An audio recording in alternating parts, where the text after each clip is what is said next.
사람들이 하는 말이 내 하나님이 어디 있느뇨 어디 있느뇨 내가 밤낮으로 눈물 흘리니 주여 어찌합니까 내 영혼아 내가 어찌하여 낭망하느냐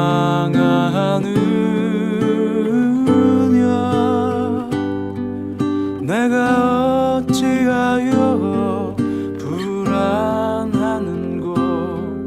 너는 너의 하나님을 바라라. 자기 자신과 상관없이 주변 상황으로 인하여 고통을 당하고 있을 때 때로는 그 이유를 알지 못하는 가운데 찾아온 그 불행과 어려움, 마치 사람들이 너는 예수 잘 믿는데 왜 그러느냐는 듯 그 비웃는 것 같은 현실, 최후의 보루로 생각하였던 이제 그 소망마저 무너져 소망이 절망으로 바뀌는 순간, 그러나 그 하나님에 대한 그 믿음을 포기할 수 없어 내 마음속에서 몸부림치는 바로 그런 상황 말입니다. 고라 자손이 절규하면서 하나님에 대한 소망을 노래하는 이유가 바로 여기에 있습니다. 무엇보다도 본문에서 고라 자손이 힘들어하는 것은 고난이나 또는 변하지 않는 그 상황 때문이 아닙니다. 고라 자손은 하나님과의 더 깊은 교제를 목말라 하고 있는 것입니다. 마치 마시면 마실수록 더 간절해지는 것처럼 하나님과의 관계가 깊어지면 깊어질수록 더더욱 더 깊은 그 관계 속으로 들어가기를 그 교제에 목말라 하고 있는 것입니다. 고라 자손은 지난 성인을 맞아 사람들과 함께 하나님을 찬양하고 감사하였던, 그렇게 예배하였던 날들을 그리워합니다.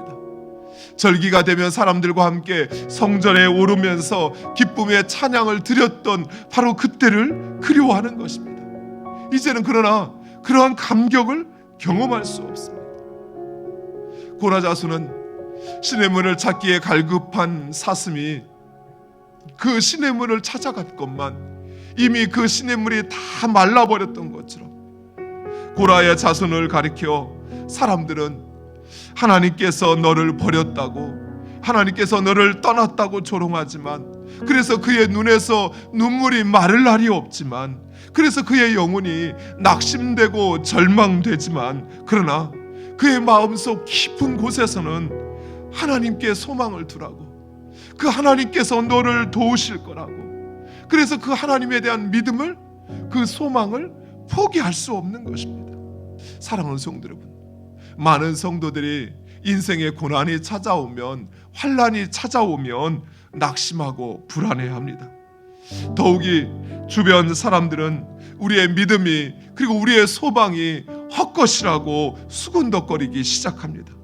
그러나 파수꾼이 그 긴 밤을 견딜 수 있는 것은 반드시 아침이 찾아온다는 그 확신과 소망 때문입니다. 사랑하는 성도 여러분, 하나님과 하나님의 약속에 대한 그 소망을 확신하시기 바랍니다.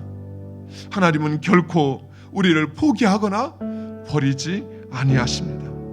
그리고 이 환난의 시기 우리에게 무엇보다도 필요한 것은, 그것은 바로 하나님과의 더 깊은, 더 온전한 교제 가운데 나아가는 것입니다. 이 고난의 가장 궁극적인 이유와 목표, 그것은 바로 우리로 하여금 하나님과의 더 깊은 교제 가운데 나아가 우리를 하나님의 자녀로 온전케 하시는 것입니다. 우리가 무엇인가를 해서 그 하나님의 나라를 이루는 그것이 아니라, 우리가 이 환난 속에서도 하나님에 대한 그 믿음을 포기하지 않고 오직 그분께 소망을 두는 것, 바로 거기에 이 환난의 이유와 목적이 있는 것입니다. 사랑하는 성도 여러분, 하나님을 찾고 그리고 그 하나님께 집중하시기 바랍니다. 나에게 말씀하시는 하나님의 음성에 귀 기울이시기 바랍니다. 그리고 그 말씀, 나에게 주신 그 말씀에 순종하기 위해서 우리는 몸부림쳐야 합니다. 말하고 싶고 떠들고 싶고 자랑하고 싶고 또 사람에게 내 답답함을 하소연하고 싶은 우리의 입을 멈추어야 하는 것이에요.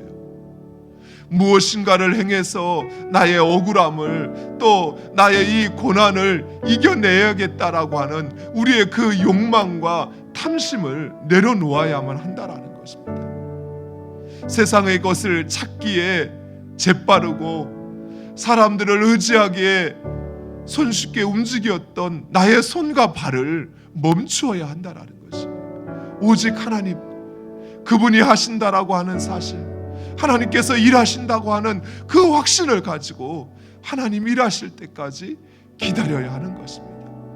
참고 인내할 수 있어야 하는 것이에요. 그래야 진정 우리의 삶 가운데 그 하나님이 일하시는, 낮고 낮은 나를 들어서 높이시는 그 하나님의 놀라운 역사를 경험하게 되는 것입니다. 사랑하는 성도 여러분, 오늘도 그 하나님과의 깊은 교제에 나아가는 여러분 되시기를 간절히 축원드립니다.